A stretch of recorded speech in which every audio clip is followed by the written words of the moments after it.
Sagicor Life Eastern Caribbean donated US $50,000 to the OECS COVID-19 response efforts.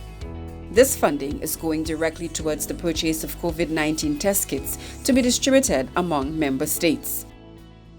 Sagicor is pleased and certainly privileged to contribute to the OECS in terms of this initiative.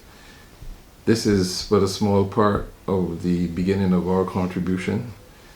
We will be making a significant contribution across the whole region in terms of fighting this pandemic, which is affecting the region at this stage.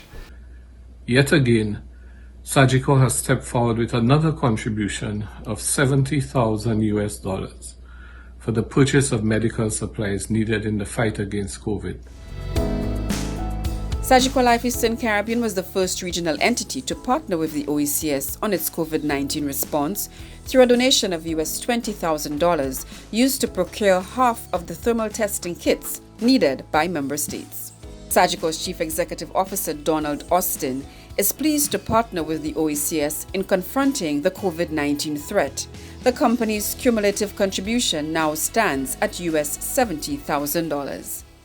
We look forward to working with the OECS in terms of being able to deliver to them and help them in this significant event that's happening to our countries at this stage. OECS Director General Dr. Didacus Jules says the region is vulnerable to the novel coronavirus, and it is for this reason everyone has a role to play in this fight against COVID-19.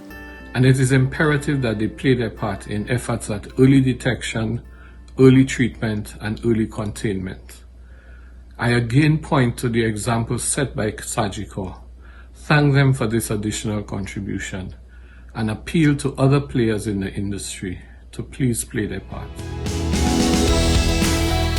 Sagicor says it remains ready to support regional efforts to withstand the impact of the global pandemic.